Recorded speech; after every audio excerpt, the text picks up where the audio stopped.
What are the first three games that pop into your mind when you hear the phrase first-person shooter? A majority of people have Call of Duty on that list. Oh, and by the way, my name is ProConscious, and this is Subconscious. We just felt a proper introduction was necessary. But back to what I was saying. People can arguably say that Call of Duty is one of the most successful first-person shooter franchises in the 2000 era. The game is simple, fast-paced, easy to pick up, objectives are easy to understand, and has great online play. Call of Duty is not primarily played for its single-player campaign because of a few reasons, one of them being to play by yourself. Multiplayer is the defining feature of the current Call of Duty games such as Modern Warfare and the Black Ops series. But a question sometimes arises and some people ask themselves, oh, why is Call of Duty so damn popular even though the game is bad and or repetitive? But we're here to not bash on the franchise, rather we are here to ask and answer a question, why is Call of Duty where it is today? So the first-person shooter we are going to be looking at is Duck Hunt. Duck Hunt was a game in the 1980s for the NES. The game had an accessory called the Zapper, and when plugged into the game console, allowed players to shoot at the game's targets, ducks. Even though the game is only for one player, the game is a lot more fun when other people are watching and participating after each game is over. You see, if you played by yourself, hitting the targets was only self-gratifying. With others around to watch allows you to show off your skill. This game may look easy, but the difficulty is based on how many ducks are on the screen, how far the player is away from the television screen, and how many levels are completed. Mainly players want to focus on shooting the ducks, finish as many rounds as possible, and try to prevent the missed duck counter from going behind the blue line. So depending on the desired difficulty will depend on the player. And if the player is looking for an even bigger challenge, they can play the clay pigeons or clay discs, as I called them as a kid. When a clay pigeon was fired, they get smaller and smaller the further they travel, so the sooner the player shot the target, the better. But the first game mode with the ducks had a more memorable experience. And I think many people can agree that the one thing that stuck out the most in the game mode was the dog. See, if you missed your shots or took too long to shoot the dog would come from behind the bush and mock you. And if you have friends who love to make fun of you and your poor skills, they will laugh along with the dog.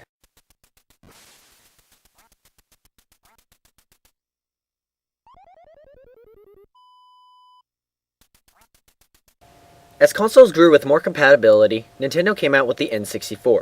What made the N64 such a great console was the fact that it came with 4 controller slots. Because of this, 4-player games began to make its way onto the Nintendo library, and this will now bring us to our next first-person shooter, GoldenEye 007.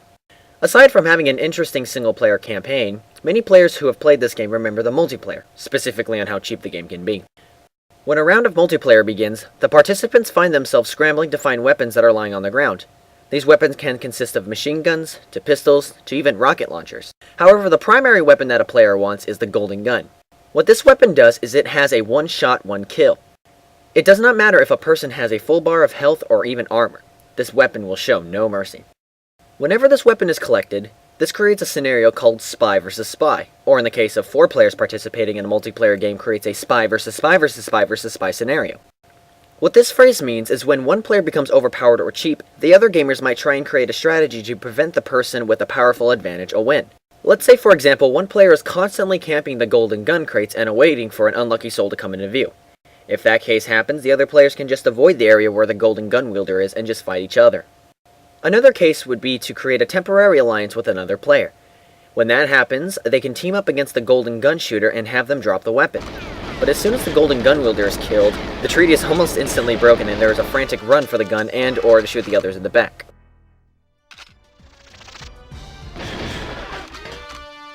Despite how the game has a broken mechanic such as the Golden Gun, it is still a fun game to play with friends and was also a great party game as well.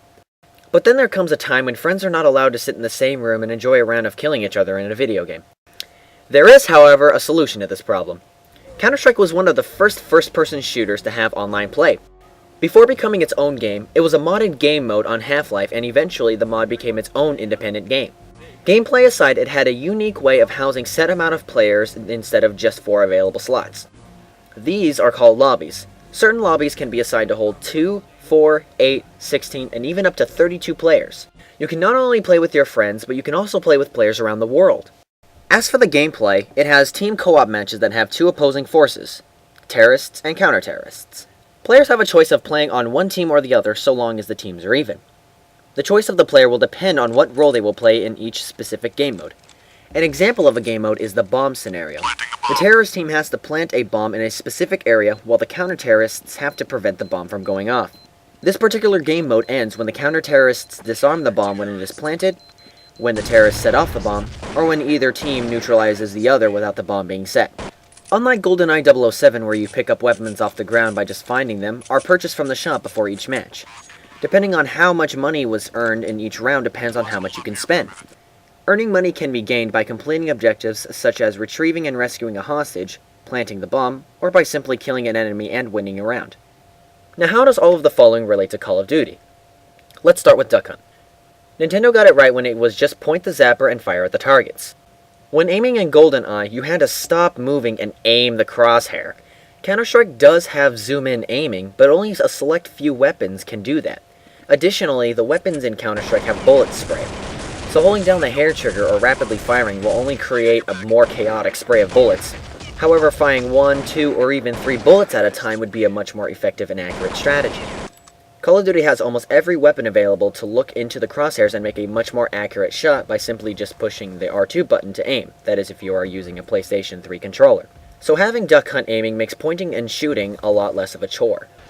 Now let's look at GoldenEye. How does this 4-player game relate to Call of Duty? Here's how! Remember in GoldenEye where you have to look around for weapons to use against your enemies and being able to find a golden gun will bring a player to a higher advantage? Here's how Call of Duty does the same thing.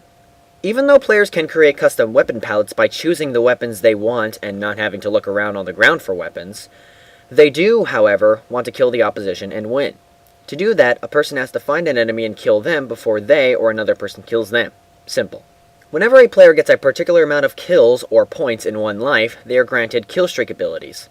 These killstreak abilities can consist of the UAV enhancement, which allows you and your allies to see where the enemy is, or by just placing a sentry turret to hold a certain location.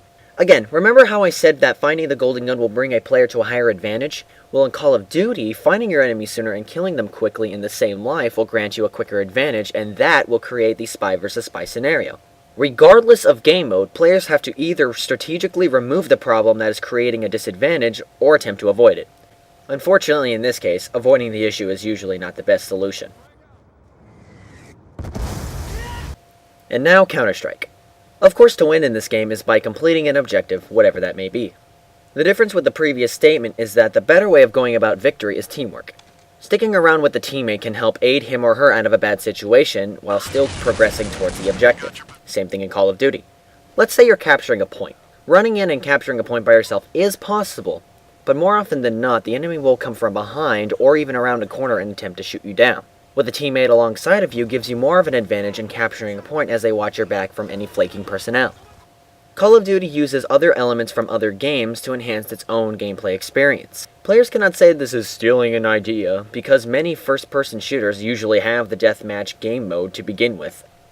Again, Duck Hunt, GoldenEye 007, and Counter-Strike are great games that have a unique way of playing the game. Call of Duty uses all of what those 3 games have to offer, and more.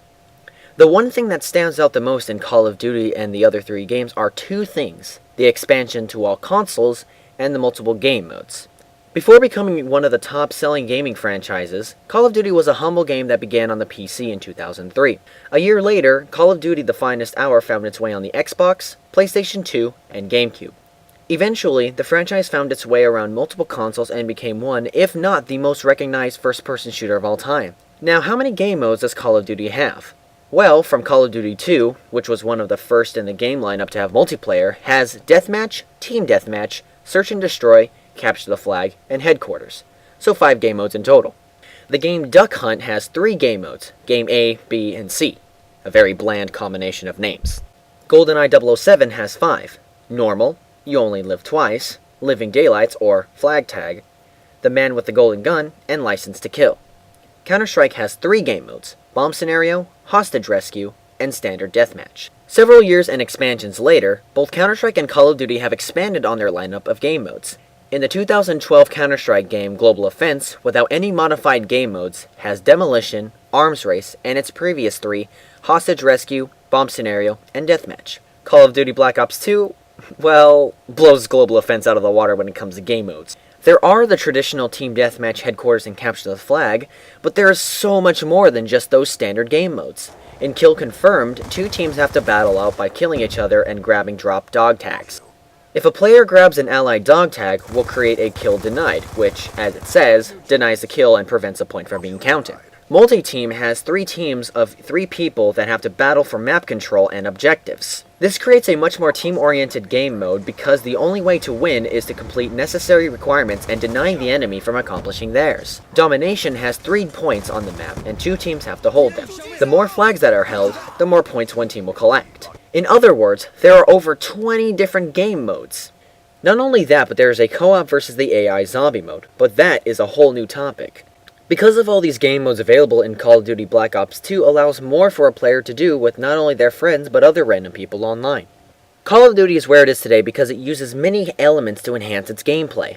The duck hunt pointing and shooting is a breeze, the use of killstreak rewards to grant aid to yourself and or allies, applying teamwork to grant aid to another, and the multiple game modes give a variety of scenarios for one player to enjoy.